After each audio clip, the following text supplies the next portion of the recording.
তো ও বললো কি আচ্ছা ঠিক, তার কিন্তু কোনো কিছুর অভাব ছিল না। তো ওখানে যাওয়ার পর সে আনলো, আমিও আনলাম। তো প্রথমবার আমি আমার হাজবেন্ডকে নিয়ে যাই, আর তখন ওর হাজবেন্ডের সাথে ফার্স্ট আমাদের দেখা তাদের বাসায়। ওকে, তার হাজবেন্ডের সাথে দেখা, তো সে তো মানে ওরকম ভাবেই খুব দেখতেও খুব হ্যান্ডসাম ছিল। তো ওখানে ফার্স্ট দেখা, আমি আর ততটা তাকে ইয়ে করিনি। কথা বলতেছি কোথায় যাবেন, তখন ও আমাকে ভাবি বলতেছে, ভাবি আপনার এই কাজটা আপনারা কি করতে পারবেন, কি করেন না করেন আপনারা, আর কোনো কাজ খুঁজে পান না। মানে আমাদের প্ল্যান ছিল নতুন একটা বিজনেস করা, রাইট? সেটা কিছু ইয়ে করে। আচ্ছা, লতার হাজবেন্ডের নামটা কি ছিল? মাসুদ। মাসুদ, মানে মাসুদ আপনাদেরকে বলছে ভাবি কি সব করতে চান, এগুলো তো পাবেন না। আমি তো কিছু বুঝি না। বাট মাসুদ আপনার দৃষ্টিতে প্রথম দেখাতে হ্যান্ডসাম ছিল।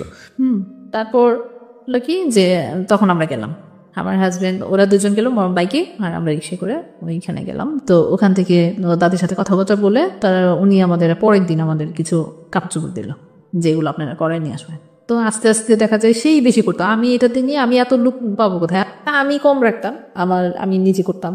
তারপরে আমার এখানে একটা মেয়ে ছিল, ওকে দিয়ে করাতাম। তো যাই হোক, এরকম করতে করতে এটাও শেষ পর্যন্ত দেখা যায় যে মানুষ ঠিক মতো করতো না, অনেক প্রেশার পড়ে যেত। তারপর আস্তে আস্তে এগুলো করতে করতে তাদের সাথে একটা সম্পর্ক তো ভালো হয়েই গেল। পরে আস্তে এই ব্যাপার নিয়ে লতার সাথে আমার অনেকদিন ধরে ফোনে যোগাযোগ নেই। কি ব্যাপার, ফোনে কথা বলতে একদিন ফোন দিলাম, ফোন দেওয়ার পরে তার হাজব্যান্ড ধরলো। ওকে, তার পার্সোনাল নাম্বার, হ্যাঁ নাম্বার ছিল না, তো ও ধরলো। মাসুদ ধরার পরে তো আমি বললাম যে লতা কোথায়, বললো যে কেন, ওর দরকার কি, বলতেছি একটু দরকার আছে। তো বলে যে আমার কাছে বলা যায় না। আমি কি আপনার কাছে কি বলবো, আমি ওকে একটু দেন, ও তো বাবার বাড়িতে চলে গেছে। আমাকে বাবার বাড়িতে চলে গেছে, ও তো কালকেও আসলো। তা বললো যে কত কিছু হয় আমাদের মধ্যে, তা বলে কি আমি কি আপনার সাথে কথা বলতে পারি। মাসুদ আপনাকে বলছি যে আপনার সঙ্গে কথা বলতে পারে কিনা। তখন আমি বললাম যে আপনি আমার সাথে কি একটু কথা বলবেন। না আপনাকে না, আপনার সাথে কথা বলতে ভালো লাগে, তো কথা বলতে ভালো লাগে, আপনাকে ভালো লাগে এসে। আমি কি উল্টাপাল্টা কথা বললেন ভাইয়া, আপনি এগুলো কি করছেন বলা আপনার মানায়। তারপরে বললো যে মানায় না কেন, আপনি এত কথা বলেন কেন, আমি যেটা বলতেছি আপনি একটু শুনলে সমস্যা কি। আমি সমস্যা কোনো কিছু না, কিন্তু এই কথাগুলো আমার শুনতে ভালো লাগে না, আমি এটা শুনতে চাই না। তো আমার কেন জানি ফোনেই এই ধরনের কথাবার্তা। হ্যাঁ হ্যাঁ, তো আমি ভয় পেয়ে গেছিলাম। এই যে আপনারা দেখা করলেন, দেখা হওয়ার কতদিন পরে ফোনে কথা হচ্ছে? প্রায় 3-4 মাস পরে। 3-4 মাস পরে ফার্স্ট ফোনে আপনার সঙ্গে ভাবে কথা হচ্ছে। বলে আমি কি আপনার সাথে আমি শুধু এতটুকু বললাম, আমি কি আপনার সাথে কথা বলতে পারি। কি কথা বলবেন আপনি, যে না আপনার বিজনেস সম্পর্কে এই ধরনের কথাগুলাই বলছিল তখন। তো তার ব্যালেন্স শেষ হয়ে গেল, তো অফিসে চলে গেল। সে অফিসে যাওয়ার পথে সে আবার আমাকে ফোন দিল, হ্যাঁ ব্যালেন্স করে, আমার মোবাইলে তখন ব্যালেন্স শেষ হয়ে গেছে। আচ্ছা এখন বলতে চাচ্ছি। আমি কি বলবেন আপনি বলেন, কেন আপনার সাথে আমার একটু জরুরি কথা আছে। আপনাকে তো আমি অনেকদিন যাবত চিনি, অনেকদিন যাবত দেখি, আমাকে দেখেন চিনবেন না কেন। আপনার ওয়াইফের সাথে আমার একটা ভালো সম্পর্ক। তখন কিন্তু তার ফ্যামিলির মানুষ আমার বাসায় আসা যাওয়া করতো না, এটা অনেক পরে ওইটা হয়েছে। ওর সাথে পরিচয় আমার ভালো আছে, আমাকে তেমনি দেখবিনি, আমার দোকান থেকে ওকে প্রায় সময় নিয়ে যান না, তার সাথে দেখা হবে না। তো এই 2 দিন জাস্ট এতটুকুই, প্রায় সপ্তাহখানেক যাওয়ার পরই তো কথা বলতে বলতে একদিন বললো কি অফিসে যাওয়ার সময় আমার মোবাইলে আবার ব্যালেন্স করলো। মোবাইলে এগুলো জিজ্ঞেস করার পরে এগুলো জানি ব্যালেন্স শেষ হয়ে গেলো। ব্যালেন্স করে তারপর বললো কি যে এই ফার্স্ট তার কাছ থেকে কখনোই আমি কোনো জিনিস, আমার এই জিনিসটা খুব খারাপ লাগতো, কারোর কাছ থেকে কোনো কিছু নেওয়াটা সবচেয়ে বেশি খারাপ লাগে এগুলো। তো উনি যখন এটা করলো আমার খুব রাগ হলো যে আপনি এটা করলেন কেন, আমি কি আপনাকে বলছি কি না আপনার ব্যালেন্স শেষ হয়ে গেছে, আমার সাথে কথা বলে জন্য দিলাম। আমি বললাম যে আপনি যদি আমার সাথে কথা বলতে চান এটা আপনি কখনো করবেন না। আপনি অনেক প্রেস্টিজিয়াস আপনার জায়গা থেকে, আমরা বুঝতে পারছি আপনার কথা, কিন্তু একটা প্রশ্ন এসেই যায় যে আপনি যদি কারো কাছে বিজনেসের কথা জিজ্ঞেস করেন, সেটার জন্য 2 মিনিট সময় লাগে, 3 মিনিট সময় লাগে, কিন্তু কথা বলতে বলতে গিয়ে আপনাদের ব্যালেন্স শেষ হয়ে যাচ্ছে এবং সে আপনাকে ফ্লেক্সিলোড করে দিচ্ছে। নিশ্চয়ই এটা প্রথম দিনই দেয়নি, কয়েকদিন পরে দিয়েছে। একদিন পরে। এই সময়টা আপনারা কি ধরনের কথা বলেন? এই যে আপনার বিজনেস কেমন চলতেছে, ওটা যে করতেছে, এগুলো কোনো কথা হলো, এগুলো কোনো কাজ হলো, এটা কি করেন, এটা না করে অন্য কিছু করতে পারেন না, যেটা করতেছেন ওইটাই ভালো করে করেন, ওইটাই মনোযোগ দিয়ে করেন। যাই হোক, তো কয়েকদিন যাওয়ার পরে উনি আমাকে সরাসরি বলে যে আপনাকে না আমার খুব ভালো লাগে। এখন মানুষ তো কেউ তো ভালো লাগতেই পারে, তো না আমি ওইভাবে না, আপনাকে আমার অনেক ভালো লাগে। তো তখনই আমাকে সে প্রপোজ একটা সরাসরি বলে, কি প্রপোজ করে? সরাসরি বলে আই লাভ ইউ। ও নিয়ে এই কথাটা বলার পরে আমি কেমন একটু শর্ট খেয়ে যাই, আসলে এটা কি ব্যাপারটা। তখন আমি একটা জিনিস কি লতা যে আমাকে বলতো যে তার হাজব্যান্ড বিভিন্ন মেয়েদের নিয়ে ঘোরাঘুরি করতো, সেইটা ধরার জন্য, সেটা বোঝার জন্য তার এই কথাটা সাথে সাথে তো কোনো রিয়েক্ট করি না, পরবর্তীতে অনেক পরে তখন আমি এটা অ্যাকসেপ্ট করি, তাকে শুধু একমাত্র বোঝার জন্য আসলে কি সেরকম টাইপের মানুষ, কিন্তু তার সাথে কোনো সম্পর্ক করার মতন আপনি টেস্ট করতে চাচ্ছেন। তার আগে আমি আপনাকে কিছু কোশ্চেন করতে চাই। প্রথম কথা হচ্ছে যে আপনার হাজব্যান্ড কি আপনাকে এই লাভ ইউ বা থাকে না অনেক রোম্যান্টিক হয়, আপনার হাজব্যান্ডরা কখনো লাভ ইউ বলা বা ওই জাতীয় একটা রোম্যান্টিসিজমের মধ্যে নিজেকে নেওয়া, এগুলো কখনো করতে? এই জিনিসটাই আমি তার কাছে মিস করতাম, কারণ যেই বয়সটাতে আমার বিয়ে হয়েছে ওইটা তো ওরকম পরিপক্ক ছিল না, ডিফারেন্সটা কত ছিল, কত বছরের ডিফারেন্স ছিল আপনাদের মধ্যে? তার সাথে আমার প্রায় 12-15 বছরের ডিস্টেন্স। 12 থেকে 15 বছরের গ্যাপ। প্রিয় শ্রোতা, লুবনার বয়স যখন 18 বছর তখন তার বিয়ে হলো, একেবারেই বলা যেতে পারে যে বিয়ের প্রাথমিক বয়স। এবং এখন ও যেটা বলছে যে রোম্যান্টিসিজমের জায়গাটাতে আমি হাজবেন্ডকে কখনো পেতাম না। সাইমultaneously লাইফের এই যে জায়গাটি, সেখানে এসে আপনারা বুঝতেই পারছেন যে মোটামুটি ঘটনা আজকে কোন দিকে যাচ্ছে। কিন্তু আমরা বারবারই বলে থাকি যে আসলে ঘটনা জাজ করলেও শেষ পর্যন্ত অপরাধ কোথায় গিয়ে দাঁড়াবে উই কান্ট ইভেন ইমাজিন। তো আমরা সেই জায়গাটায় যেতে চাই। ছোট একটা বিরতি নিচ্ছে আমরা, ঠিক 12:06 আমরা আবারও ফিরে আসবো। বিরতির ঘন্টা যেহেতু বেরিয়ে গিয়েছে, আমরা ফিরে এসে লুবনার জীবনের যে অপরাধ এবং ভুল, আমরা সেই ব্যাকগ্রাউন্ড আবিষ্কার করেছি। এবার অপরাধ এবং ভুলের মুখোমুখি হব, সেটার জন্য অপেক্ষা করুন মাত্র কয়েক মিনিট। ঠিক 12:06 আমরা ফিরে আসছি। আপনারা সবাই শুনছেন যাহা বলিব সত্য বলিব, এবিসি রেডিও FM 90.2। আরজি কিবরিয়া রয়েছে আপনার সঙ্গে, লুবনা রয়েছে সত্যের আসনে। ফিরছি একটু পর, সাথেই থাকবেন। যাহা বলিব সত্য বলিব, যাহা বলিব সত্য বলিব।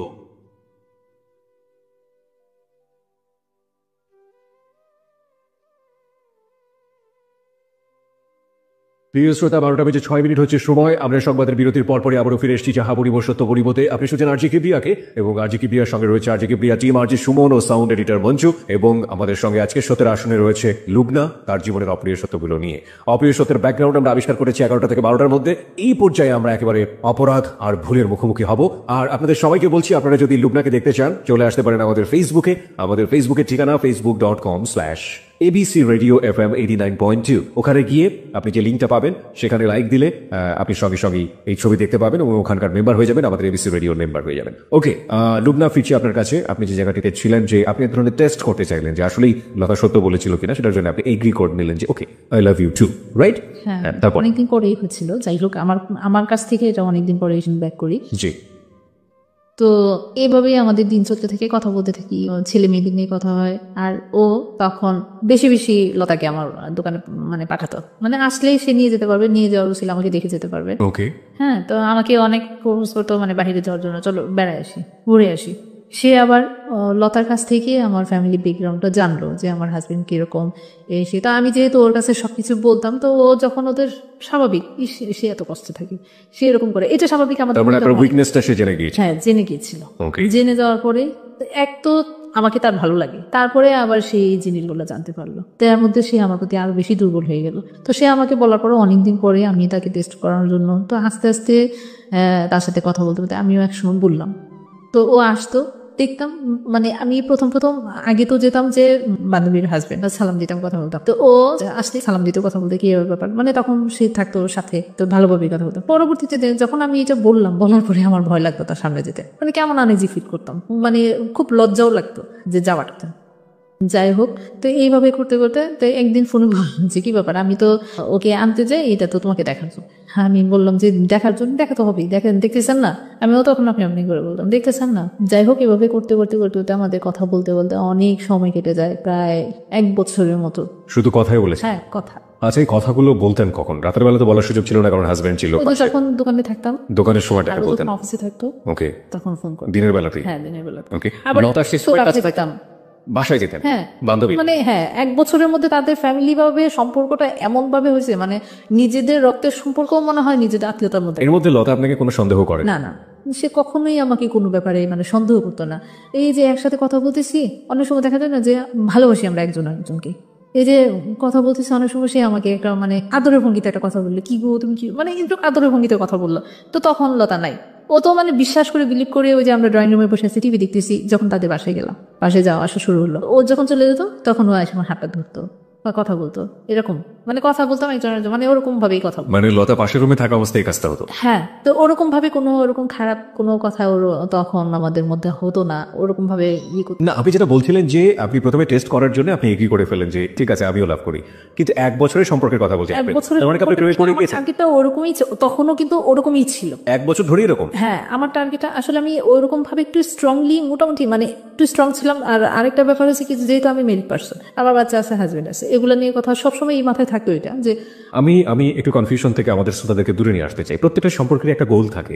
আপনারা দুজন যখন কথাবার্তা বলতেন পরস্পরের প্রতি, আপনাদের সম্পর্কের লক্ষ্যটা কি ছিল? মানুষ টেস্ট করে আপনার লাভটা কি হবে? একটা যেটা যে তার ওয়াইফ তো তাকে আপনার চেয়ে অনেক ভালো জানে, সেটা আপনার বিলিভ টেস্ট করার কোনো দরকারও নাই। ইনফ্যাক্ট এই জিনিসটা আপনি করছেন, লাভটা কি হচ্ছে? আস্তে আস্তে দেখতে দেখতে তার অ্যাটিটিউড গুলা, তার কথাবার্তা গুলা, তার সে যে কাজ করতেছে এগুলা দেখে দেখে আমার নিজের কাছেই মনে হয় যে আমি নিজে থেকেই তাকে টেস্ট করবো কি আমি নিজেই তার প্রেমে পড়ে গেছি।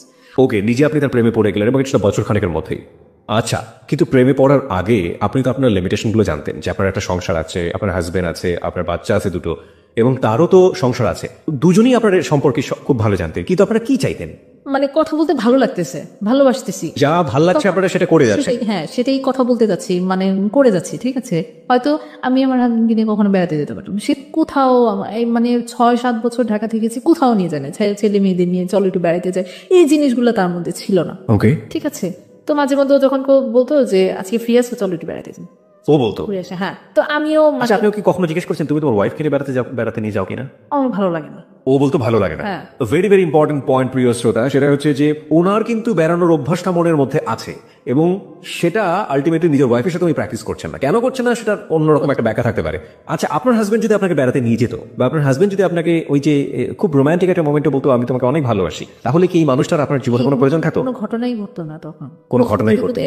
ওরকম একটা প্রত্যেকটা মেয়ের জীবনে যেরকম চায়, হয়তো সম্পূর্ণ না, কিছুটা হলো। আর সবচেয়ে বড় কথা হলো কি, আমাদের যুগে মেয়েরা আমরা চাই যেটা, যে আমার হাজবেন্ডের টাকা পয়সা থাকবে, মানে ওরকম যেটা আমি চলতে পারি, কারো কাছে যেন হাত পাততে না হয়, ফ্যামিলির কাছে এরকম হাত পাতে কিন্তু কোনো মেয়েই চায় না যে বিয়ের পর আবার ফ্যামিলির কাছে হাত পাতা। তো এগুলাই কিন্তু আমাকে তার কাছ থেকে অনেক দূরে চলে নিয়ে। ওকে, তারপর কি হলো? বেড়াতে নিয়ে যেতে চান? তারপর বেড়াতে যেতাম, যেতেন আপনারা বেড়াতে? হ্যাঁ। কিভাবে ম্যানেজ করতেন? আমি ওই যে তখন আমার হাজবেন্ড থাকতো না, কাজে বলতো যে আমি ব্যবসার কাজে, হয়তো দেশে বাড়িতে থাকতো বেশিরভাগ সময় যেত। আবার আরেকটা জিনিসটা আমি তাকে আসলে জিজ্ঞেস করতাম না তখন, মানে যখন তার সাথে আমি সম্পর্কে জড়াই যে তখন তো তার প্রতি আমার এতটা কেয়ার আর কোনো কিছুই লাগতো না। কি করতেছো না করতেছো, কি হইতেছে না হইতেছে, তারপরে তো সে তার একটা সন্দেহ ঢুকে গেলে কি ব্যাপার, সে এখন আগের মতো এরকম না, বাসায় এত হইচই করি না, কোনো কথা নাই, আমি আমার মতো চলতেছি, এটাই তার আরো বেশি লাগলো। তখন আস্তে আস্তে খালি উল্টাপাল্টা কথা বললো, শুরু করলো। এই যে মার্কেটে যাচ্ছি, মানে বিজনেসের কাজের জন্য মার্কেটে যাচ্ছি, এই মানে খুব বাজে বাজে কথা। আপনার হাজবেন্ড, আপনারা যেভাবে শুরু করলেন নতুন একটা জীবন বা নতুন একটা থিঙ্কিং, এইখানে আমরা একটু ক্লিয়ার হতে চাই। লাইক আপনি ওর সাথে ঘুরতে যাচ্ছেন, সো ডেঞ্জার, খুবই বিপজ্জনক ব্যাপারটা, তাই না? কোথায় ঘুরতে যেতেন, কিভাবে করতেন? আমাদের ফার্স্টলি যাওয়া হলো মিরপুর বেড়িবাঁধে। মিরপুর বেড়িবাঁধে, ওকে। মানে খুব সুন্দর একটা লোকেশন। আমি মানে আমার জীবনে কোথাও ঘুরতে যাওয়া মানে এই ফার্স্ট। আমার হাজবেন্ডের সাথে একবার গিয়েছিলাম সিলেটে। সে কি কোনো বাইক ছিল? হ্যাঁ, ওর বাইকে করে আপনি গেলেন বেড়িবাঁধে। ও ওয়াইফ তখন কোথায় থাকতো? তার ওয়াইফ বাসায় থাকতো। বাসায় থাকতো এবং ওয়াইফ জানতো যে ও অফিসে গেছে বা অন্য কোথাও গেছে। আপনার হাজবেন্ড জানতো যে আপনি আপনার বিজনেস নিয়ে ব্যস্ত আছি। সে ম্যাক্সিমাম সময় তখন সে ঢাকা থাকতো না যখন আমি যেতাম। হ্যাঁ, তখন আমার বাচ্চাদের অনেক সময় করতাম কি, ওর বাসায় বাচ্চাদের, আমার বান্ধবীর বাসায় বাচ্চারা, বান্ধবী বাচ্চা টেক কেয়ার করো, আমরা দুজন ডেটিং করে আসি। তো এরকম বেশি দিন হয় নাই, একবার হয়েছে এরকম। এটা আজকে শুনলে সে প্রচন্ড কষ্ট পাবে আমি জানি। তারপর তার সাথে ঘুরতে যেতাম, ভালো লাগতো, কথা বলতাম, ভালো লাগতো। এভাবেই করতে করতে আমাদের অনেক দিন পার হয়ে যায়। তো এর মধ্যে হলো কি, আমি অসুস্থ হয়ে যাই। আমার জন্ডিস ছিল একবার, হয়েছে ওর সাথে সম্পর্ক না হওয়ার আগে, আমি ফার্স্টলি যখন ঢাকায় আসি তখন। আর তারপরে হয়েছে তার সাথে রিলেশন হওয়ার পরে, অনেক পরে হয় এটা। একবারে অনেক কিছু ঘটনার মানে তার সাথে সম্পর্ক, রিলেশন, অনেক মানে ফিজিক্যালি রিলেশনও তার সাথে আমার হয়ে যায়। সেটা করেছে, আমাকে একদিন বললো যে চলো আজকে ইয়েতে যাবো, এয়ারপোর্টে, ফুটের দিকে, ওখানে। তো আমি বললাম যে ওখানে কি, কখন সুন্দর লোকেশন আছে, তোমার অনেক ভালো লাগবে। তো আমি তো তাকে প্রচন্ড বিলিভ করি, প্রচন্ড ভালোবাসি। তো ওখানে গেলাম, যাওয়ার পরে প্রচন্ড বৃষ্টি, অনেক বৃষ্টি। তো অনেক বৃষ্টির মধ্যে কোথায় যাব, মানে ভিজে দুজন একবারে কাক হয়ে গেছে, মানে এত বৃষ্টি। তো বললো কি যে এখানে ভালো হোটেল আছে, চলো আমরা একটু রেস্ট নেই। হ্যাঁ, রেস্ট। তো দুজনের সম্মতিতে আমাদেরও মানে খুব এমনিতেই তো সম্পর্ক খুব গভীর। তারপরও মানে যে এখন মনে হচ্ছিল, তখনকার মনে হচ্ছিল যে একবার মানে কোনো নেই, মানে তারও কোনো সংসার নেই, আমারও কোনো সংসার, আমরা দুজনকেই মানে দুজনের। হ্যাঁ, এরকমই একটা মনে হচ্ছিল।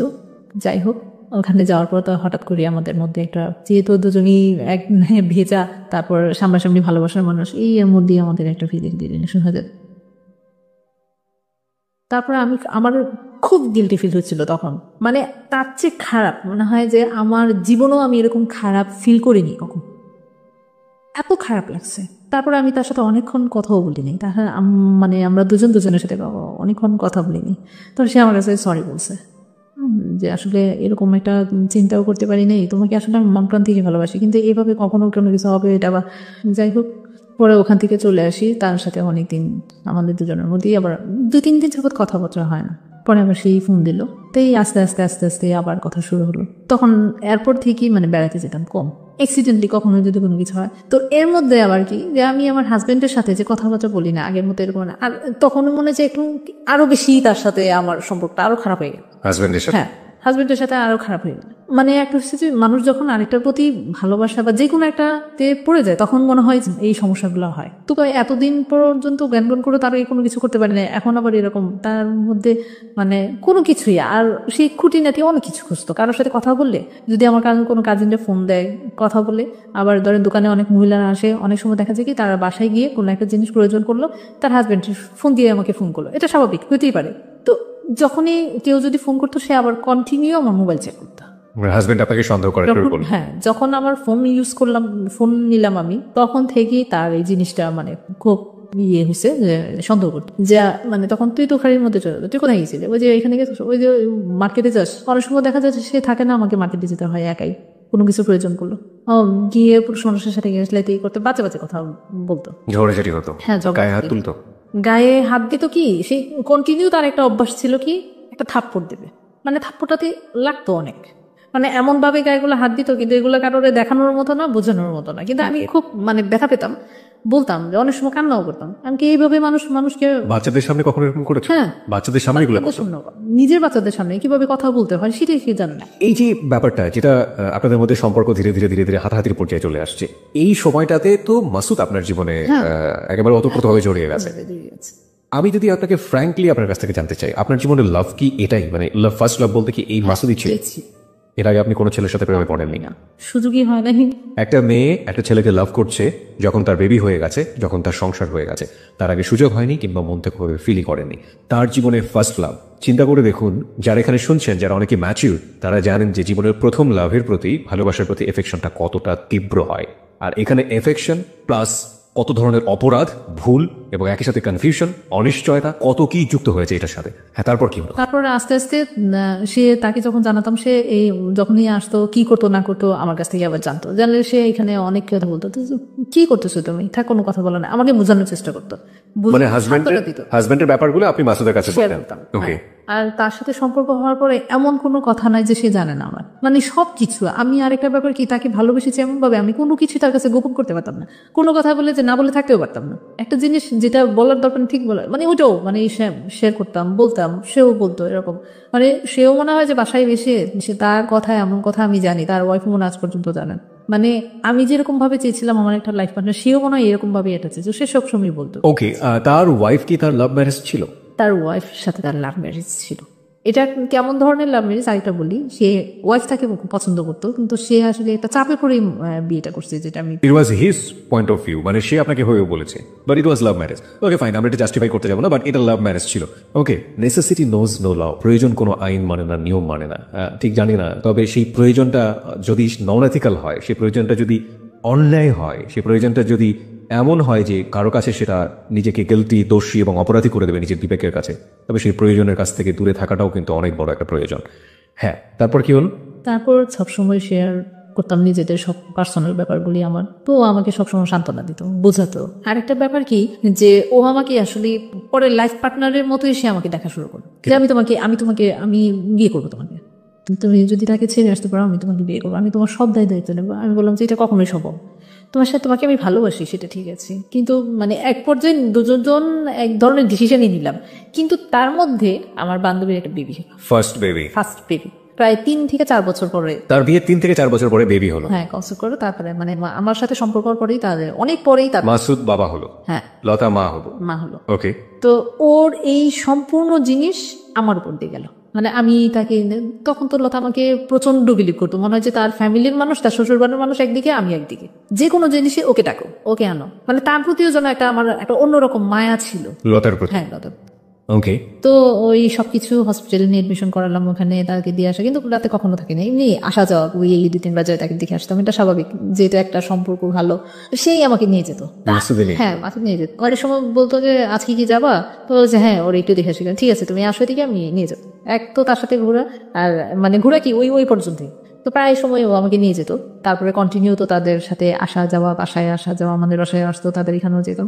এরকম করতে করতে অনেক সময় এর মধ্যে যে একটা কথা বলো না, রত বেচা হলো কল্লাও দেখা হলো, মানে ভালোবাসার সম্পর্কটা এরকম ছিল যে ওই যে আমিও তখন বলে যে ওইখানে গেলে হয়তো দেখতে পাবো, মানে সে আছে বাসায়, কোথায় আছে, বাসায় আছি, আজও বাসায়, আচ্ছা আজকে চলে আসো। এই বিকালের দিকে আবার আমার এক ননদ আসে বেড়াতে। আপনারা যে ফ্রিকোয়েন্টলি কথা বলছেন, এটা কি লতা জানতে পারে ওই সময়টাতে? ও তার সামনে আবার অনেক সময় কথা বলতাম, মানে লতার সামনে। এটা লতা কিভাবে নিত? না, এটা কোনো ভালোবাসার কথা ছিল না, অনেক দুষ্টামি, লুডো খেলতাম তাদের বাসায়, এখানে কোনো মাইন্ড করার মতো কোনো কাজও করতাম না, আর মাইন্ড করার মতো কোনো কিছু হতো না।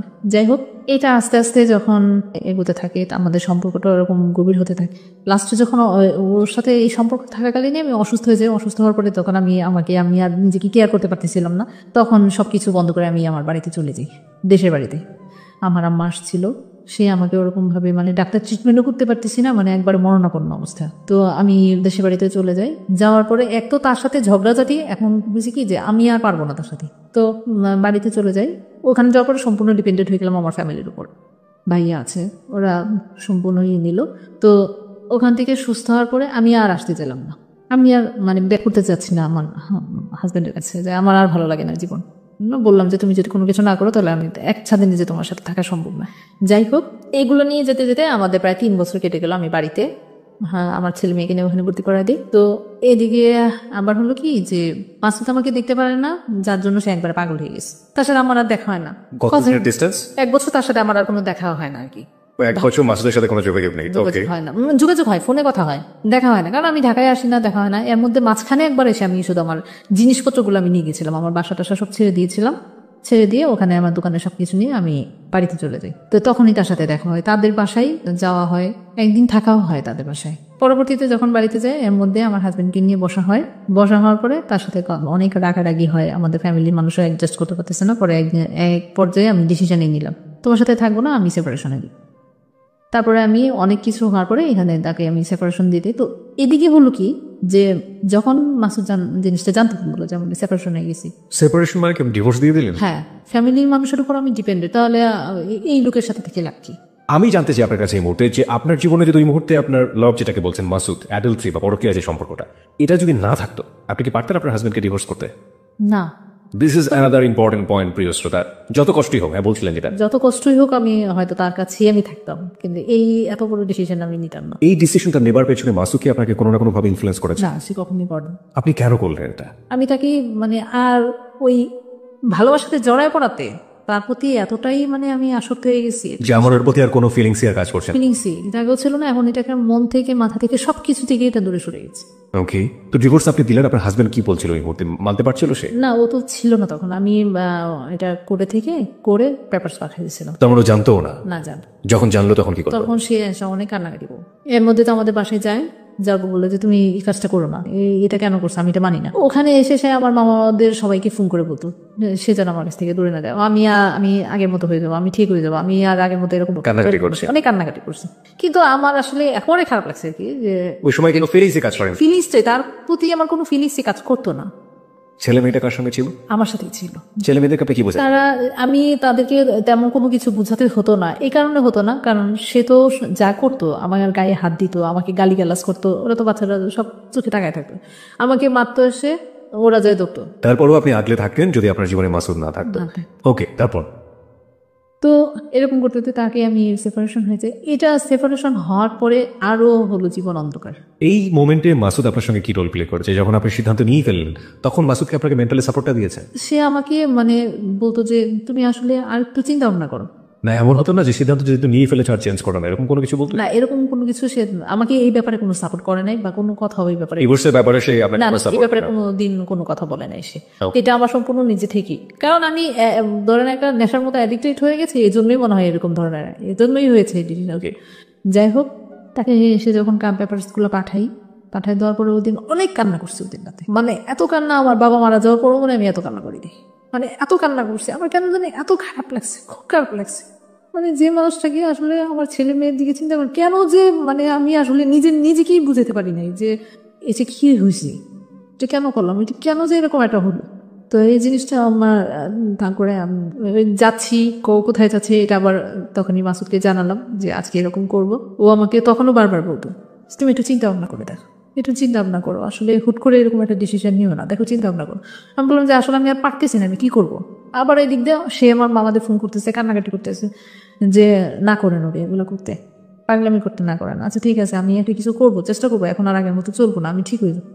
যাই হোক, তো আমি বাড়িতে চলে গেলাম। ডিভোর্সটা হয়েছে ঢাকা থেকে। তো বাড়িতে চলে গেলাম, বাড়িতে চলে যাওয়ার পরে তো এর মধ্যে আমি পড়াশোনা স্টার্ট করলাম। ওপেন ইউনিভার্সিটি থেকে ভর্তি হয়েছি। তো পড়াশোনা স্টার্ট করার পরে এগুলো সব খবর জানতো।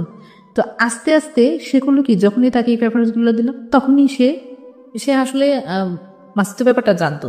জানার পরও সে আমাকে এটা প্রকাশ করে নেয়। এই যে উল্টাপাল্টা কথাগুলো, তখন আমি বুঝতে পারছি আসলে সে জানে শুনিয়ে এগুলো আমার সাথে করতো, ফিল করতে হয়তো। আপনার হাজবেন্ড এটা জানতো, মানে এর সাথে যেটা আপনার রিলেশন, মানে এটা সে আগে জানতো কিনা আসলে আমি মানে এটা ফিল করতে পারি না, বুঝতে পারি নাই। কিন্তু সে পরবর্তীতে কোথেকে এগুলো আমার মনে হয় যে এটা লতাই তাকে বলছে। লতা কিভাবে জানলো? লতা তো পরে যখন আমি ওখান থেকে চলে আসি তখন আমাদের সম্পর্কটা এরকম, মাসুদ পুরা মানে মেন্টালের মতো গেল, আমাকে দেখতে পারতেছে না, আসতে পারতেছে না, আমি তার সাথেও মানে আর সম্পর্ক রাখতে যাচ্ছি না।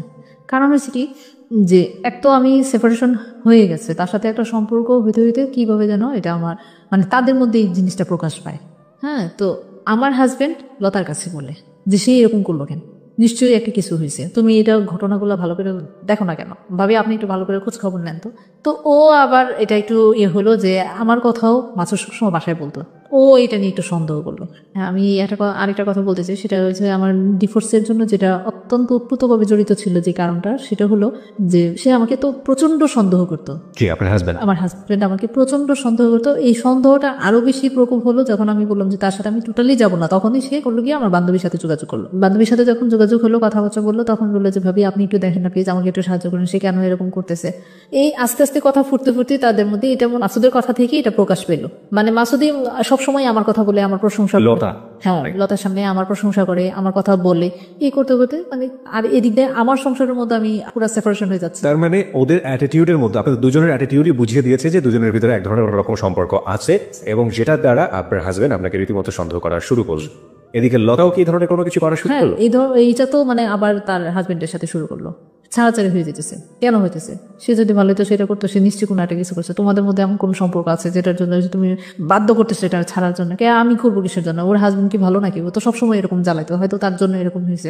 প্রায় আস্তে আস্তে কিভাবে মানে ওদের থেকেই কথাটা আসলে মানে ফ্রেশ হলো কেমন করে সেটা আমি বুঝতে পারি নাই। তো আমি যেটা জানতে চাচ্ছি যেটা হচ্ছে যে সে সবকিছু জানতো, জানার পরেও আপনাকে রিকোয়েস্ট করতো যে আপনি তাকে ছেড়ে না যান, তাই তো? হ্যাঁ, this is a very important point প্রিয় শ্রোতা। একজন মানুষ সংসারের প্রতি মনোযোগী না, তারপরেও চাচ্ছে সংসারটা না ভাঙুক, কারণ তারপরেও চেয়েছে যে এই মানুষটাকে ধরে রাখতে। 4 মিনিটের বিজ্ঞাপন বিরতির পর প্রিয় শ্রোতা আমরা আবারও ফিরে এসেছি যাহা বলিবর সত্য বলিবতে। আপনারা শুনছেন এবিসি রেডিও FM 89.2। আর জি কিবরিয়া রয়েছে আপনার সঙ্গে, এবং আমরা কম্পিউটারের কাছ থেকে শুরুতেই জেনে নিচ্ছি SMS পোলের result. Yes, 83%. No, 3%. No comments, 14%.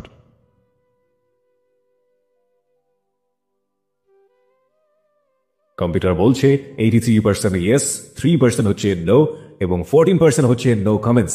আজকের এই অপ্রিয় সত্যের লেভেলটি আমাদের এই জায়গাটা থেকে, এবং আমরা বলতে পারি যাহা বলিবর সত্য বলিবর ইতিহাসে প্রথম এমন একটা সোশ্যাল প্রবলেম নিয়ে আমরা আজকে কথা বলছি, যেখানে আমি লুবনাকে থ্যাঙ্কস দিব অবশ্যই, যে লুবনার মতো অনেকেই রয়েছে এই সোসাইটিতে যারা এরকম ভুল করেন, এবং একই সাথে এই ভুলগুলোর পেছনে একটা শক্তিশালী ব্যাকগ্রাউন্ডে থাকে, যারা এই ভুলের দিকে ঠেলে দেন তারা অনেকেই আজকে সচেতন হবেন। অনেক হাজব্যান্ড অ্যান্ড ওয়াইফ এখান থেকে অনেক কিছু শিখতে পারবেন, শুধু সন্দেহের জায়গাটুকু শিখবেন না। কারণ যে ফ্রেন্ডশিপের জায়গাতে এত বড় ধরনের অনৈতিক একটি সম্পর্কে জন্ম নিল, সেই ফ্রেন্ডশিপ শুধুমাত্র ফ্রেন্ডশিপও হতে পারে, সুতরাং ফ্রেন্ডশিপটাকে সন্দেহ করার কোনো সুযোগ নেই। আমরা ফিরতে চাই লুবনার কাছে, তবে তার আগে বলতে চাই যদি ওকে দেখতে চান চলে আসতে পারেন আমাদের ফেসবুকে। আমাদের ফেসবুকে ঠিকানা facebook.com/ABC Radio FM 89.2। আবারও বলছি facebook.com/ABC Radio FM 89.2। ওখানে গিয়ে লাইক দেবার সঙ্গে সঙ্গে আপনি যাহা বলিবর সত্য বলিবর মেম্বার হয়ে যাবেন। এবং প্রিয় শ্রোতা, আজকে এক্সপার্ট প্যানেল থেকে আমাদের সঙ্গে রয়েছেন ডক্টর তাজুল ইসলাম, যিনি জাতীয় মানসিক স্বাস্থ্য ইনস্টিটিউটের অ্যাসোসিয়েট প্রফেসর। তিনি পুরো অনুষ্ঠানটি শুনছেন, শেষে গিয়ে তিনি তার মূল্যবান মতামত আমাদেরকে জানিয়ে দেবেন। লুবনা, আপনার কাছে ফিরে আবারও, তারপর কি হলো? সেই কথাগুলো জানার পরে আমার ফ্যামিলিতে আস্তে আস্তে বলা শুরু করলো। আপনার হাজব্যান্ড? হ্যাঁ, আমার হাজব্যান্ড। তখন তোর হাজব্যান্ড নেই, আছে কি? এইটা শোনানোর পরেই তাকে সেপারেশন করা, জানানোর পরে সেটা এটা জানলো আমার ভাবি, জানলো, তারপরে মামাদের বাড়িতে সবাই। এখানে আরেকটা কথা বলতে কি, আপনি তখন কিভাবে ব্যাকআপ দিতেন? আপনি আপনি নিজের পক্ষে কি বলতেন তখন? আপনাকে চার্জ করতো না কেউ অন্য হ্যাঁ, ফ্যামিলিতে? আর না, আমাকে কেউ জিজ্ঞেস করতো না, কারণ আমার ভাইয়ের বউ, এটা হলো আমাদের রিলেটিভের মধ্যে হয়েছে, আমার ভাই বিয়ে করছে, আমার খালাতো বোন, ও আমার ছোট ছিল, যার জন্য আমাকে এসে কোনো কিছু জিজ্ঞেস করতো না, আপা এরকম নাকি হয়েছে, মানে এরকম কোনো কিছু বলতো না, কেউ কোনো কথা বলতো না। কিন্তু আমি নিজে নিজে খুব খারাপ লাগতে লাগলো, যে সবার চোখে সবাই জানে জিনিসটা, আমার কাছে খুব খারাপ লাগতে লাগলো। আরও রটছে যে সে মানে আমাদের দেশের বাড়িতে চলে গেছে। আমি যখন তার সাথে এইটা কথা রটার পরে তার সাথে টোটালি কথা বলা বন্ধ করে দিচ্ছি, মানে এই মাসুদের সাথে? ওকে, যোগাযোগ বন্ধ করে দিচ্ছি। যে না, আমি হয়তো একটা সম্পর্ক তখন থেকেই আমার খারাপ লাগা শুরু করলো কি, যে আসলে মানে সবার আগে আসছে বান্ধবীর হাজবেন্ড, যার জন্য জিনিসটা মানে আমার মানে এতভাবে আমার হার্টে যায় লাগছে যা কল্পনার বাইরে।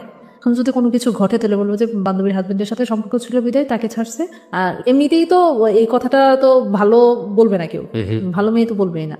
যাই হোক, তো আমি চিন্তা করলাম কি যে এখন যদি আমি আসলে এটাতে যাই, এক তো এটা এত বড় একটা খারাপ হবে যা আমি আর মানতে পারতেছিলাম না। তো পরবর্তীতে তার সাথে আমি যোগাযোগ করা একবার টোটালি বন্ধ করে দিই। সে তো একবারে মানে একবার পাগলের মতো হয়ে গেছে। ওর ওয়াইফকে বলতেছে যে তুমি একটু ফোন করে বলো, তুমি যদি ফোন করে বলো তাহলে সে আমার সাথে কথা বলবে, নাহলে কথা বলো না। সে আমাকে ফোন করলো, বলে যে তুমি একটু ওর সাথে কথা বলো, তুমি জানো না তার অবস্থা এত, সে মানে কিরকম কষ্টে সে ছিল, যার জন্য তার ওয়াইফ আমাকে ফোন করে বললো যে তুমি তার সাথে একটু কথা বলো। তো এর আগে আমি কেন আরও তার প্রতি হলাম, তার ওয়াইফ আমাকে একবার ফোন করে বললো, আমার বান্ধবী আমাকে ফোন করে বললো কি যে তোমার কাছে আমি তার জীবন ভিক্ষা চাচ্ছি। ও মাই গড। হ্যাঁ, যে আসলে সে এতটা তোমার প্রতি উইক হয়ে গেছে, তোমাদের মধ্যে এরকম সম্পর্ক, তুমি তাকে ভুলে যাও, তাকে ছেড়ে দাও। তো তখন আমি তার সাথে আসলে এই কথাটা সে আমাকে বলার পর আমি তার কোনো কথাই বলতে পারিনি। আমার যে এত কান্না পাইছে, আমি তাকে বললাম যে তখন যে তুমি কোনো চিন্তা করো না। এই কথাটা সে আমাকে বলার পর আর বললো যে আমি তোমার কাছে তার জীবন ভিক্ষা চাচ্ছি, আমি তাকে অনেক ভালোবাসি, আমার একটা মেয়ে আছে, তুমি ওর জীবন থেকে সরে যাও, তুমি তার সাথে যোগাযোগ, সে যত কিছুই করুক তুমি তার সাথে কথা বলো না, ফোন করো না, কথা বললো না। আমারও তো তখন প্রচণ্ড কষ্ট হচ্ছিল। তখন আমি বললাম যে আমি চেষ্টা করবো, আমি আসলে তখন থেকে বললাম যে আমি আসলে তোমার সংসার ভাঙতে চাইও না। কিন্তু তাকে আমরা দুজনকে অনেক ভালোবাসতাম। আসলে এটা এতটুকু পর্যন্ত কেন জড়ালো, কিভাবে জড়ালো, আসলে নিজেরও বুঝতে পারিনি। আপনার কখনো এরকম মনে হয় না যে লতার কাছ থেকে আপনার কিছুটা হলো শেখার আছে? আমি জানি যে আপনি অনেক হার্ড রিলেটিভ ফেস করছেন এবং আপনার সঙ্গে যা হচ্ছে সেটা অন্যায় সাংসারিকভাবে, কিন্তু লতার সঙ্গেও তো একই কাজই হচ্ছে। তারপরে তো লতা তার হাজবেন্ডকে ছাড়েনি। সে ছাড়েনি। এবং আপনার দুটো সন্তান, একটা ছেলে একটা মেয়ে। ঠিক আছে, আপনি একটু বলবেন আমাকে যে মাসুদ আপনাদের গ্রামে চলে আসলো আপনার সঙ্গে দেখা করার জন্য, ক্রেজি হয়ে দেখা করিনি। হ্যাঁ, আসছে এবং লোকজন দেখেছে তাকে। হ্যাঁ, লোকজন দেখেছে এবং সে কারো কাছে কোনো কিছু বলেনি। আর আমার ভাবি তো চিনে তাকে, আমার ভাবি চিনে। সে যখন আমাদের বাসায় আশেপাশে ঘুরতেছে সে দেখছে, দেখা সেটা তো সে ভাইয়াকে সব বলছে। কিন্তু ভাইয়া আমি মানে ও আমাকে কোনো ব্যাপার কোনো কথাই বলতে চাচ্ছে না। সে আমার দিকটাই দেখতেছে যে আমি কি করি, আমি তখন কি করব, কি করতে চাচ্ছি, কি করতেছি, সেটাই সে দেখতেছে। তা আমি বললাম যে আমি তার সাথে দেখা করবো না। যখন এই কথাটা গিয়ে বললো যে সে দেখা করবে না, তখন সে চলে গেল। সে অনেকক্ষণ আমাদের এলাকায় ছিল, কথা বলার পরও তারপরে সে চলে গেল। অনেক রাতে বাসায় এসে পৌঁছার পরে এই যে ফোন দিতেছে, আমি আর ফোন রিসিভ করি। তো একবার আমার খুব খারাপ লাগলো রাতে, তখন আমি তার ফোন রিসিভ করলাম। ও খুব কান্না করতেছে যে তুমি এই কাজটা কেন করলো, তুমি আমার সাথে দেখা করলো না। তখন আমি বললাম যে তুমি কেন আসছো এখানে, আর তুমি বুঝো না আমি তোমার সাথে কেন যোগাযোগ করি না, কেন কথা বলি না। মানে আমি তখন চাচ্ছিলাম যে তার সাথে ওর জন্য, আমার বান্ধবীর কথাগুলোর জন্য আমার এই প্রতি আরো বেশি গিলটি ফিল হতে লাগলো। তার প্রতি আমার এতটাই কষ্ট লাগলো, আসলে আমি এটা কি করলাম। এদিক দিয়ে আমার বাড়িতে আরেকটা সমস্যা হলো কি, এই কথাগুলো জানার পরে ফ্যামিলিতে তো কেউ কোনো কিছু আমাকে বলেনি। আপাদুল্লাহ ভাই এগুলো নিয়ে আমার সাথে খুব রাগারাগি করেছে, অনেক কিছুই বলেছে। তা আমি আমার যেটা অন্যায় সেটা আমি স্বীকার করবো। এখন এমনকি কেউ যদি আমাকে কোনো কিছু বলে আমি কোন কথা বলি না, যতটুকু বলার কারো মানে ইচ্ছা তার ক্ষোভটা সে প্রকাশ করে নাকি, কারণ আমি তো অন্যায় করেছি, এই জন্যই আমাকে বকতেছে। এই জন্য আমি কারোর কোনো কথাও বলিনি, কোনো শব্দ মানে কেউ কোনো প্রতিবাদ করিনি কোনো কথার। তো এদিক দিয়ে আমার বাড়িতে থাকাটা যেটা আমার দ্বিতীয় যে পর্যায়টা ওইটা এসে দাঁড়ালো, সেটার কারণ হলো আমার ভাইয়ের ওয়াইফ। এটা অনেকদিন আমি দুটো বেবি নিয়ে ওখানে ছিলাম, এইটাই পরবর্তীতে তাদের একটা, তারপরে আবার আমার হাজবেন্ডকে তখন ডিভোর্স দিয়ে দিই। ওগুলা কথাবার্তা নিয়ে অনেক হওয়ার পরে তারপরে ডিভোর্স পাওয়া অবস্থায় আপনার হাজবেন্ড এসে কান্নাকাটি করে আপনার কাছে যে ডিভোর্স পাবো। হ্যাঁ, ফোন করছিল, হ্যাঁ ফোন করে কথাবার্তা বলে। এরপরেই কিন্তু মাসুদ আসে। ডিভোর্সের পরে মাসুদ আমাদের দেশের বাড়িতে যায়, অনেক করবে। তখন আমার খুব খারাপ লাগছে আসলে। আমি তারপরেই আমার বান্ধবী আমার সাথে যোগাযোগ করে, আমার সাথে কান্নাকাটি করে। তখন আমি চিন্তা করলাম যে আসলে এটা কোনোদিনও সম্ভব না। আমার হাজবেন্ডকে ছাড়ার পরে মনে হয় আমি এটা এমন ভাবে ফিল করছি যে আসলে ওই কাজটা করাটাও আমার ভুল ছিল, সুদের সাথে সম্পর্কটা এইভাবে হওয়া ভুল ছিল, এবং আমি আমার হাজবেন্ডকে ছাড়াটাও প্রচন্ড ভুল ছিল, কারণ আমরা কোনোটাই কোনো কিছু করতে পারবো না। না আমি তার কাছে কোনোদিন ব্যাক করতে পারবো মাসুদের জীবনে, আর তাকে আমি কখনো মানে মাসুদকে আমি কোনোদিনও আপন করে পাবো না। কতদিনের সম্পর্ক আপনাদের? প্রায় 3 বছর। 3 বছর ধরে এই ধরনের অ্যাফেকশন, ইলিউশন বা লাভ, হোয়াট এভার ইট ইজ, যেটাই বলি না কেন, সেটার মধ্যে একবারের জন্য মনে হয়নি এই কথাটা। যখন সবকিছু শেষ হয়ে গেছে তখন গিয়ে মনে হলো, তখন এই জিনিসটা মনে হলো, তখন মনেও হলো। আবার আমার ফ্যামিলি প্রেশার বলতে কি, যে আমার ভাবি একটা যে কোনো জিনিসেই পরে দেখা গেল যে আমি তার সামনে ঘরে ফিরে যাবো না, তাকে ছাড়া দিছি, ছাড়াছাড়ি হয়ে গেছে, এই তার মানে এক ধরনের মেন্টালিটি, একটা খারাপ পজিশন চলে গেল আমার সাথে সম্পর্ক। প্রথমত খুব ভালো ছিলেন, মানে আমরা কখনো কল্পনা করি না যে আমাদের মধ্যে, এক তো ছোট, আমার ছোট, আমি তাকে প্রীতি করে বলি, এখনো প্রীতি করে বলি, তো এরকম কোনো ইয়ে হয়তো সে উল্টাপাল্টা ভাইয়ের কাছে লাগানো শুরু করলো। ভাই এমনি কোনো কথা বলে না বিদেশি কিছু কিছু জিনিস নিয়ে আমার সাথে মানে সংসারের মধ্যে একটা অশান্তির সৃষ্টি হয়ে গেল বিশাল। যে কোনো ছোটখাটো জিনিস নিয়ে কে করছে, সে করছে, কি করছে, ও করছে, মানে এগুলো নিয়ে মানে এতটা, মানে আপনি যেখানে থাকলেন সেখানে সাংসারিক একটা অশান্তি তৈরি হলো, অশান্তি সৃষ্টি হলো, মায়ের বিচার কোনো মাটি নেই, সোজা কথায় যেটা মানে একবারে দেয়ালে পিঠ থেকে গেছে। মানে এরকম সিচুয়েশন খারাপ হলো, যার পরবর্তীতে বাদ দিল। তো আমি তো ওরকম কোনো করতেও পারবো না, ওখানে চাচ্ছিলাম যে বিজনেসটা ওখানে দেওয়ার জন্য, কিন্তু ওই করলো কি, যে আমি বললাম যে আমাদের মার্কেটে আমাকে একটা দোকান দিত, আমি এখানে একটা শুরু করি, সে করলো কি, দিল না। যাই হোক, আর এদিকে তো লতা ঢাকায় অনেক কিছু করলো, অনেক কিছু মানে সবার কাছে বললো, আর সে তো তার হাজবেন্ড একদম অ্যাডিক্টেড হয়ে গেছে। আমি যখন তার সাথে কথা বলি না, সে এখান থেকে একবার দেখা করি নেই, তো এখান থেকে গিয়ে নাকি সে ড্রিঙ্কস করছে তার বন্ধু বান্ধব নিয়ে, তারপর সে নাকি হসপিটালও ছিল। এই কথাগুলো সেই আমাকে পরবর্তীতে জানায় যে তুমি এরকম করছো। আমি যেদিন করছে কয়েকদিন পরে, যে তুমি একবার খবরও নিলে না, আমি হসপিটালে ছিলাম, তো তোমাকে আর খবর নিয়ে কি করবো, আমি খবর না দিলে তুমি তো আসলে, আমি চাই না যে তোমার সাথে আমার কোনো সম্পর্ক থাকুক। আসলে এটা অনেক বড় একটা ভুল হয়েছে, এই ভুলটা আমি শুধরাতে চাচ্ছি। এখন হয়েছে যে তুমি আমাকে ভুলে যাও, আসলে এটা সম্ভব না, কখনো আমি তোমার কাছে যেতে পারবো না। তোমার সাথে সম্পর্কটা আগে কিভাবে হয়েছে, কি করছি, এটা আমার এখনো মানে এখন আমি ফিল করি যেটা আমি বিশাল বড় একটা অন্যায় করছি, আমি এটা আর সামনে আগাতে চাই না। তারপরে সে করলো কি, তার একটা ফোনে তার সাথে কথা, এক অস্ট্রেলিয়ান একটা মেয়ে, অস্ট্রেলিয়া থেকে আসে, কিভাবে তার সাথে কথা হয়েছে আমি তা জানি না। তো ওদের সাথে ওই ফ্যামিলিতে ওই লতা করলো কি, ওর সাথে বললো যে তুমি ওর সাথে বাইরে চলে যাও, তুমি যখন থাকতে পারবে না। তার আগে একটা কথা বলিনি, আমি ভুল হয়ে গেছে এখানে। সেটা হলো কি, যখন আমার ফ্যামিলিতে এই টর্চারিংগুলো, আমার মেন্টালি টর্চারিংগুলো হয়ে দাঁড়ালো, একদিন আমার ভাবি আমার সাথে রাগারাগি করে দূর দিয়ে এসে আমার গায়ে হাত দিল, আমার গায়ে হাত দেওয়ার পরে আমি তো এমনি শেষ। তার মনে যে আমি আরো মানে অস্তিত্বহীন হয়ে গেছি। সেটা মানে নিথক একটা সাধারণ একটা জিনিস নেই, মানে ওরকম কোনো ঝগড়াঝাটি করার মতো কোনো ব্যাপার নাই। তার কথা হলো যে এখন সে কিভাবে আমাকে বের করবে, ওই জিনিসগুলাই প্রতিনিয়ত সব কিছু ব্যাপারে ছোটখাটো জিনিসগুলোতেই এই ঝগড়াঝাটির একটা করলো। তারপর করলো কি, একবার এই ঝগড়ার পরের দিনই আবার ওর ভাইকে, ওর মাকে ঢাকা থেকে নেওয়া আসছে আমাকে মারার জন্য। ভাই আমার বড় বোনকে হুমকি দিয়ে বলতেছে যে আমি যাচ্ছি আজকে ওরে মাইরা, তারপরে ওরে বাড়ি থেকে বাড়ি করবো। কেমনে থাকে ওই এলাকায় দেখবো না, আমার বাড়িতে গিয়ে আমাকে এরকম হুমকি দেয়। আমার ভাইয়া খাটের বসে আছে, কোনো কিছুই বলে না। তো ফ্যামিলির এই অ্যাটিটিউডগুলো, আমার আম্মা খুব কান্নাকাটি করছে, অনেকই করছে তাদের সাথে, কিন্তু আমার মা হয়েছে একটা সহজ। ওই সময়টাতে আপনি কোনো ধরনের কারো কাছে কোনো মেন্টাল সাপোর্ট পাওয়া, শেল্টার পাওয়া কিচ্ছু পাননি? মানে টোটালি আমি অফ করে দিচ্ছি, মাসুদের সাথে যোগাযোগ করা বন্ধ করেছি। তার কাছ থেকে তো একবারে সম্পূর্ণভাবেই আমি দূরে সরে যেতে যাচ্ছি, কারণ এটা ফ্যামিলিতে ছড়ানোর পরেই কিন্তু আমার ভাবির এই রূপগুলো বেড়েছে। মানে এগুলা প্রকাশ করা শুরু করছে সবার কাছে, নোংরা ভাবে আরো কথাগুলো বলতেছে, যতটুকু না হয়েছে তার চেয়ে আরো বেশি বাড়ায় বলতেছে। আর তার মধ্যে সে আবার একটু গেছিল দেশের বাড়িতে যাওয়ার পরে তো সে আরো সুযোগ পাইছে। এমনিতেই তো আমি মানে এটা তার প্রতি হয়েছে ওই যে সেপারেশন হওয়ার পরে, আর জমি জমা নিয়ে যখন আমি আমার ফ্যামিলিতে আমার আপাদের কাছে জানাইছি, তারপর থেকে তার এই রিয়েকশনটা হয়েছে।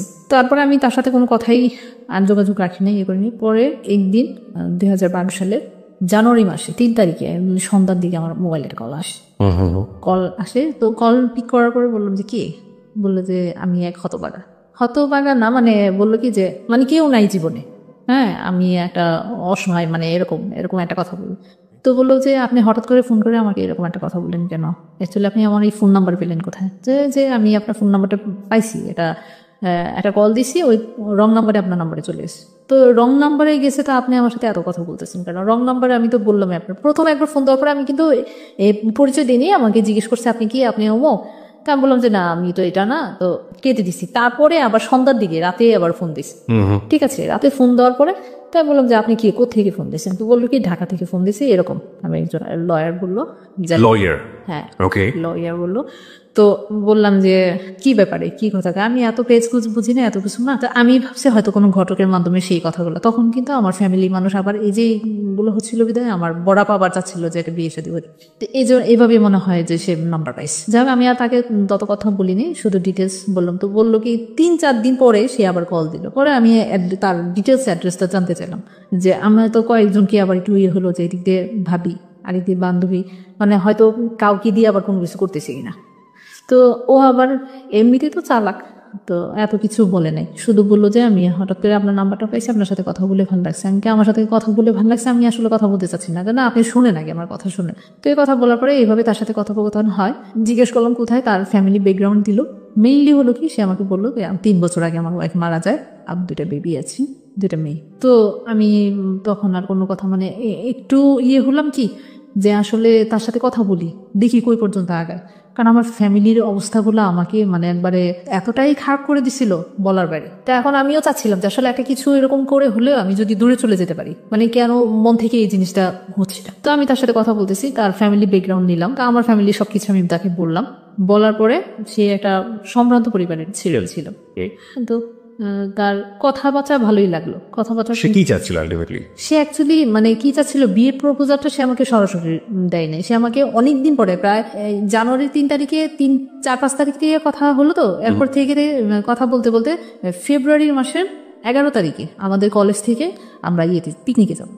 তো পিকনিকে যাবো, তো ও তখন বললো কি যে আমাদের এলাকাটা তো একটা পিকনিক স্পট, আমাদের বাড়ি। কলেজ থেকে পিকনিকে যাবেন মানে? আপনি তো তখন পড়ছেন না? হ্যাঁ, আমি তখন উন্মুক্ততে ভর্তি হলাম। তখন আপনার উন্মুক্ততে ভর্তি হয়েছিল? Okay fine. হ্যাঁ, উন্মুক্ত থেকে আমি ওখান থেকে পিকনিকে যাবেন। হ্যাঁ, তো আমি বললাম যে তো একটা কাজ করো, তোমরা যেহেতু যাবাই, তোমরা তখন আমাদের মধ্যে একবারে ফ্রিলি কথাবার্তা হচ্ছে, কারণ তার ফ্যামিলির সব ব্যাকগ্রাউন্ড আমি জানতে পারছি, সে আমার কথাও সবকিছু জানছে। আমিও তাকে কোনো কিছু লুকাইনি যে আমার এরকম হাজবেন্ড ছিল, আমার এই অবস্থা হয়েছে, আমি এখন এই পরিস্থিতিতে আছি, মানে এটা অনেক পরে। অল থিংস ডিটেল, মানে আপনি আমাকে যেটা বললেন বা আজকে জেবিএসবিতে যা বলছেন সব বলেছেন? হ্যাঁ, সব বলছি তাকে। ওকে। তার ফ্যামিলিগতভাবে চাচ্ছি তাকে বিয়ে করার জন্য, কিন্তু সে চাচ্ছিল কি যে আমি এমন একটা মেয়েকে বিয়ে করবো যার বাচ্চা কাচ্চা আছে। এরকম একটা মেয়েকে বিয়ে করতে। ওকে। তারপরে তার সাথে কথা হলো, এর মধ্যে কিন্তু আমার ওই যে মাসলের আবার যাওয়া আসা, সে মাঝে মধ্যে প্রায় সময় আপনাদের গ্রামে করতে পারতো না, আমার ডাইরেক্ট কলেজে চলে যেত। যে শুক্রবার দিন ক্লাস থাকতো, শুক্রবার দিন আমার সাথে দেখা করতে যেত, আমি দেখা করতাম না। একদিন দেখা গেল কি যে আমি ওই দিন যাইনি, কলেজেই যাইনি, কলেজে সারাদিন থেকে ওই দিন পরে বিকালে চলে আসছে। তো কাউকে তো চিনে না, কাউকে কোনো কিছু জিজ্ঞেস করতে পারে। লতার কি অবস্থা? লতা কি সংসারটাকে ভেঙে ফেলেছিল? না, তারপরেও সে আঁকড়ে ধরে সে আছে। তারপর কি হলো? পরে ওখান থেকে আমাকে সে ফোন দেওয়ার পরে এরকম ভাবে চলতে থাকে, আমরা আবার পিকনিকে যাই। এই ফার্স্ট তার সাথে দেখা। ওকে। হ্যাঁ, পিকনিকে ওদের এলাকাতে, ওদের বাড়িতে পিকনিকে যাওয়া হয়। ওকে। তো ওইটা একটা মানে পিকনিক স্পট এবং একটা নাম করা বাড়ি। Okay fine. হ্যাঁ, তো ওখানে যাওয়ার পরে এই ফার্স্টলি সে আমাকে দেখে। তার সাথে সাথে আমার তার 2জন মুরব্বীর সাথে ফোনে কথা হয়। হ্যাঁ, সে নানা ডাকে তাদেরকে এরকম। তো তাদের মুরব্বীদের সাথে কথা বলার পরে তো ওনাদেরকে দেখানোর পরে ওনারা বললো তো হ্যাঁ ভালোই, তো খারাপ না, হ্যাঁ ঠিক আছে, তুমি এটা প্রস্তাব করতে পারো। আপনি তখন কি জেনেছেন যে আপনার কাছ থেকে নাম্বারটা কিভাবে পেয়েছি, আপনার নাম্বারটা কিভাবে পেয়েছি? আমি তাকে অনেক বলেছি, কিন্তু সে কোনোভাবেই বলে নাই। আচ্ছা। হ্যাঁ, তো আমি বললাম যে কিভাবে, বললো যে এমনি রং নাম্বারে চলে গেছে, সে আমাকে প্রথম ফোনটা করিয়ে একটা অন্য নামে ডাক দিল। ওকে ফাইন, সেটা তো আমরা প্রথমে বুঝেছি, কিন্তু পরবর্তীতে গিয়ে নিশ্চয়ই আপনি আবিষ্কার করতে পেরেছেন। এটা বিয়ের পরে আবিষ্কার করতে। মানে লেটস আপনি বিয়ে করলেন, কতদিন পরে বিয়ে করেছিলেন? মানে জানুয়ারির 3 তারিখে তো তার থেকে কথা শুরু হয়, তো ওই 2012 সালে 24 এপ্রিল আপনি তাকে বিয়ে করলেন। এবং আপনি বোন থেকে কি তাকে রিসিভ করেছিলেন নাকি শুধু একমাত্র ফ্যামিলির এই টর্চারিং এর কারণে? আমি ফ্যামিলি থেকে বাঁচতে চাইছিলাম, যে আসলে আমার এখানে আর থাকাটাই অসম্ভব হয়ে পড়ছে, এবং যে কারণে আপনি বিয়েটা। হ্যাঁ, তারপরে আমি এই প্রস্তাবটা যখন সে আমাকে প্রায় 3-4 মাস পরে সে আমাকে প্রস্তাব দেয় যে আমি আসলে একই লাইনে আছি, আমাদের যেহেতু নাই, আমার ওয়াইফ তো আমাকে তো বিয়ে করাবি, আর তোমাকে তার এইভাবে রাখবে না, তোমাকে তো বিয়ে দিবে, ঠিক আছে। আমাকে দেখানোর পরে সে আমাকে প্রস্তাবটা দিল। তা আমি বললাম কি যে এইভাবে তো আর হয় না, আপনি একটা কাজ করেন, আপনি আমাদের বাড়িঘর এসে দেখে যান। হ্যাঁ, আমি যখন তাদের এখানে গেলাম, ওইটা দেখার পর দেখি যে আমরা ওই তুলনায় কোনো কিছুই না। তো ওকে বললাম কি যে আপনি এসে আগে দেখে যান, দেখে গিয়ে আমার ফ্যামিলি আছে, আমার মামারা আছে, বাবা যেহেতু নাই, তো আর আমার বড়াপ আছে, তাদের সাথে কথা বলেন। তো আমার এই কথা বলার অনেকদিন পরে সে আমাদের দেশে বাড়িতে গেল। তারপর ও তো আগেই বললো যে আমি শুধু একমাত্র বিয়ে করবো একটা মেয়ে, আমি তোমাকে বিয়ে করবো, তোমার কোনো কিছু আমার দেখার দরকার নেই, তবুও দেখার দরকার আছে। এই বিয়েটা কি পারিবারিক ভাবে হয়েছিল? পারিবারিক আমার ফ্যামিলি মানুষ জানতো, এখানেও আমি একটা প্রতারিত হই। সে বলেছে তার ফ্যামিলি মানুষ তাকে ফ্যামিলি মানুষ সবাইকে জানাইছে, কিন্তু ফ্যামিলি মানুষ ওরা ওদেরকে বলছে ঠিক আছে, কিন্তু তারা কেউ এটা অ্যাকসেপ্ট করে নাই। ওকে, তো আমার বললো কি যে তারা এই কারণেই অ্যাকসেপ্ট করে নাই কারণ তোমার 2টা বাচ্চা আছে, এই জন্য, নিলে আর সবকিছু ঠিক ছিল। বিয়েটা হওয়ার পরে কি হলো? বিয়ের পরে আমি প্রায় তার এখানে গেছি অক্টোবর দিকে। তো ওইখানে বাসায় দেখি যে বিভিন্ন ধরনের বিভিন্ন সমস্যা, ওখানে তো তারা মানবেই না, এই বিয়ে তারা অ্যাকসেপ্টই করে নাই, তো আনুষ্ঠানিক ভাবে কোনো কিছুই হবে না। তখন সে আমাকে অনেক বুঝালো, ঠিক আছে বাদ দেবে বলে, আমাদের তো এখনো বয়স হয়ে গেছে, এত কিছু আর করার দরকার নেই, সংসার করবো এখন আমরা করবো, আমাদের ছেলে মেয়েরা মানুষ হবে, তাই বড় হবে। ছেলে মেয়ে কত বড় বড় ছিল? বড়ই ছিল, 13-14 বছর ছিল। 13-14 বছর ছিল, একটাই মেয়ে? দুটো মেয়ে ছিল। হ্যাঁ, এই জন্য আরেকটু বলে যে মেয়েদের বিয়ে দিলে শ্বশুর বাড়িতে চলে যাবে, আসবে যাবে, এরকম। মেয়েরাও তো সাধারণত ওরাও প্রথম আমাকে অ্যাকসেপ্ট করে নাই। জি, আপনি একটু বলেন আমাকে এই পর্যায়ে যে আপনার সাথে ওনার যোগাযোগটা কিভাবে হলো, আপনি আবিষ্কার করলেন কোন পর্যায়ে, কি ছিল এর পেছনে, নেপথ্যে হোতা কে ছিল? পরবর্তীতে জানতে পারি যখন আমাকে সে বলল, অনেক রিকোয়েস্ট করার পরে, আর আমি উদ্ঘাটন করলাম তখন যখন শুনি যে তার শ্বশুর বাড়ি, তার মানে তার ওয়াইফের বোনের বাড়ি, তার বাবার বাড়ি যেখানে, সেখানে তাকে সে চিনে। হ্যাঁ, তাকে সে চেনার পরে তখনই আমি বললাম যে তাহলে তুমি এখান থেকেই আমার নাম্বার পাইছো, তাছাড়া তো আমার কোনো মাধ্যম নেই তোমাকে ফোন করার। আমি তো ভাবছি যে হয়তো কোনো ঘটকের মাধ্যমে হয়তো তুমি পাইছো। ওকে, হ্যাঁ, বললো যে পরে সে স্বীকার করলো, আসলে মিথ্যা বললে তো আর লাভ নেই, ঠিক আছে হ্যাঁ সত্যটা এখন স্বীকার করি, হ্যাঁ সেই আমাকে নাম্বারটা দিছে। তা আমি বললাম যে কিভাবে নাম্বার দিল, কিভাবে কেন আসলো তোমার কাছে? সে তো সবসময় আসতো, সে তো অন্য টাইপের মেয়ে ছিল, তো আমি আর তার সম্পর্কে এখন আপাতত বলতে যাচ্ছি না। তো যে সে সবসময় আসতো আমার সাথে কথা বলতো এই ব্যাপারে, এখন অনেক আইসা কান্নাকাটি করলো যে আমার হাজব্যান্ডকে তো এরকম একটা মেয়ে পছন্দ করে, এসে পাগল বানায় ফেলছে, এসে দেখেন আপনি কিছু করতে পারেন কিনা। তখন বলে কি মেয়ের নাম্বার দাও আগে, এইভাবেই সে আমার নাম্বারটা নিয়ে নেওয়ার পরে কথা বলতে হাজবেন্ডকে পাগল করে বলছে, মানে হচ্ছে লতা। হ্যাঁ, লতার কাছ থেকে নাম্বারটা নিয়ে আসে। ওকে, লতার কাছ থেকে সেইগুলো জানতে পারি। তারপর বিয়ের পরে অনেক দিন কেটে যায়, আমি ওই বাসায়, আর তার ফ্যামিলি মানুষ যেহেতু এটা মানতেছে না, তা আমার ফ্যামিলি থেকে এটা একটা প্রেশার আসছে ওর উপরে যে তাহলে আপনি এটা করলেন কিসের জন্য? হ্যাঁ, আপনি জানেন আপনার ফ্যামিলির মানুষ এটা নেবে না, মানবে না, তো কেন অসহায় একটা মানুষ মেয়েকে আপনি এরকম একটা করলেন? তো আমার আপাকে অনেক বুঝাইলো যে আপা আপনি নিয়ে টেনশন করেন না, আমি ওকে মাথায় করে রাখবো, এই ব্যাপারে কোনো টেনশন করার দরকার নেই, কারোর উপর কেউ কথা বলার কোনো সুযোগ দেবো না তাকে। তো জাস্ট ফাইন, এখন যেহেতু হয়ে গেছে এখানে তো আবার আরেকটা কিছু করা যায় না, সেকেন্ড টাইম। তো আমি এটা আপাকে বললাম তো থাক, যা হয়েছে হয়তো আমার কপালে ভাগ্যই এমন ছিল। তা আমার মনে তো ওইটাই যে আমি তাকে আসলে কষ্ট দিচ্ছি, এটা আমাকে তখন থেকে আমি ফিল করা শুরু করছি যে আসলে ওই কষ্টের কারণেই কিন্তু আমি এই জিনিসগুলো আমার হচ্ছে। মানে আপনার হাজবেন্ডকে কষ্ট দিয়েছেন সেটা? আমার হাজবেন্ড প্লাস লতা দুজনকে আপনি কষ্ট দিয়েছেন, যে কারণে আপনার লাইফে আমার লাইফে আমি না হলে সেকেন্ড ম্যারেজ এরকম হবে, ওর ফ্যামিলিটা অ্যাডজাস্ট করবে না কেন? আর নোট অন দ্যাট পয়েন্ট প্রিয় শ্রোতা, সেকেন্ড যে ম্যারেজটা হলো সেখানে কিন্তু ওনার আপনার তার পরিচয় দিতে কোনো সমস্যা হতো না, কারণ সে লয়ার ছিল, তার অনেক প্রেস্টিজ ছিল, সম্ভ্রান্ত পরিবার ছিল। কিন্তু আপনি পরিবার কি পেলেন? প্রিয় শ্রোতার সময় এখন রাত একটা, আপনি শুনছেন যাহা বলিব সত্য বলিব, এবিসি রেডিও FM 90.2 আর জি কিপি আপনার সঙ্গে রয়েছি। এবং আজকে সত্যের মঞ্চে সত্যের আসনটি আলোকিত করেছে নিজের জীবনের ভুল এবং অপ্রিয় সত্যগুলো দিয়ে লুবনা। তার জীবনের ভুল এবং অপ্রিয় সত্যগুলো স্বীকার করে সে লাখো মানুষকে সচেতন করে যাচ্ছে যে হয়তো মানুষের অনেক ভুল থাকবে, কিন্তু সেই ভুলের জায়গাটিতে আপনি যেন আরেকটি ভুল না করে ফেলেন, সেই ভুল সংশোধনের জায়গাটিতে যেন আপনার আরেকটি ভুল না হয়ে যায়। তাহলে ভুলে চারিদিকে শুধু ভুলেই ভরে যাবে, অপরাধী ভরে যাবে। অন্তত যে সুখের লাগিয়া যে ঘর আসলে বাঁধার চেষ্টা করবেন সেটা আসলে অনলি পুড়িয়ে যাবে, কিন্তু বাস্তব অর্থে তেমন কোনো সমাধান আসবে না। আমরা তার কাছে ফিরতে চাই। তারপরে কি করলো? আপনার দ্বিতীয় যে স্বামী ছিল তিনি তো আপনাকে সবকিছু জেলে শুনে বিয়ে করেছে। তো আমি অক্টোবরের দিকে তখন বড় মেয়ে সমমানী পরীক্ষা দেবে, আমার ছেলেও সমমানী পরীক্ষা দেবে। তো তখন বাড়িতে ছিল, আমাকে তখন ওই মুহূর্তে পরীক্ষার 1 মাস আগে আমাকে নিয়ে যায় বাসা ঠিক করে, আলাদা পরীক্ষা যেহেতু সামনে, পড়াশোনা ঠিক মতো করতে পারতেছে না, এক জায়গায় থাকলে করবে, তো বাসায় উঠি। কিন্তু একটা জিনিস কি যে আমাদের বিয়ে তো বিয়ে, হ্যাঁ, তো তার সাথে তো আমার প্রথম প্রথম জীবন, প্রথম দিন। তো ওই বাসায় ওঠার পরে তার ওরকম সে করলো কি, একটা চাকরি করে ওর এক ফ্রেন্ড এবং ফ্রেন্ডের মেয়েরা পরীক্ষা দেবে, ভর্তি পরীক্ষা দেবে, ওদেরকে ইনভাইট করলো প্রথম দিনে। ওদিনই কিন্তু বাসায় আমরা উঠেছি, তো ওদেরকে ইনভাইট করলো, ওরা এসে বাসায় থাকলো। তো এক রুমে ওরা থাকলো, আর এক রুমে আমরা 3 মেয়ে, মানে 2 মেয়ে আমি ও ছিলাম। তো জিনিসটা আমাকে এতটাই খারাপ লাগলো, ওকে আমি বললাম যে আজকে যাই হোক আমাদের প্রথম, তুমি এটা কি করলা? এটা কেমন, মানে একটা আছে না যে কথাবার্তা বলবো, সেটাও তো একটা জিনিস যে আমরা পরিচিত হব। পরিচিত কি মানে পরিচিত এমনিতেই আছে, কথাবার্তা বলতেছি, মেয়েদের সাথে কথা বলতেছি, আমি ওই বাসায় আসা যাওয়া করি, কিন্তু নতুন বাসা, নতুন নিয়েছি, একটু গোছানো গাছানোর ব্যাপার আছে। একটা হুট করে মেহমান নিয়েছে, আমি জিনিসপত্র কিভাবে রান্না করব, কি দিয়ে রান্না করব, কি করব না করবো, সবকিছুর তো একটা মেন্টাল ব্যাপার আছে। কোনো কিছুই তো আমি করতে পারবো না, কোনো সমস্যা হবে না। অ্যাকচুয়ালি তার মেন সমস্যা হলো যে, যেটা আমি পরবর্তীতে জানতে পারি, সে একটা মেয়ে বিয়ে করে, খ্রিস্টান মেয়ে। তার ওয়াইফকে প্রথম ওয়াইফ থাকাকালীন তাদের বাসায় কাজ করতো মেয়েটা, ইস্টার্ন একটা মেয়ে, ওই বাড়িতে আসা যাওয়া করতো। তার ওয়াইফ আবার নিতান্ত একটা ভালো মানুষ ছিল, অনেক ভালো। তার ফ্যামিলিতে তার যতটুকু ব্যাকগ্রাউন্ড আমি তার এগুলো যেভাবে বের করেছি, ওনার এগুলো আমি সব কিছু জানছি।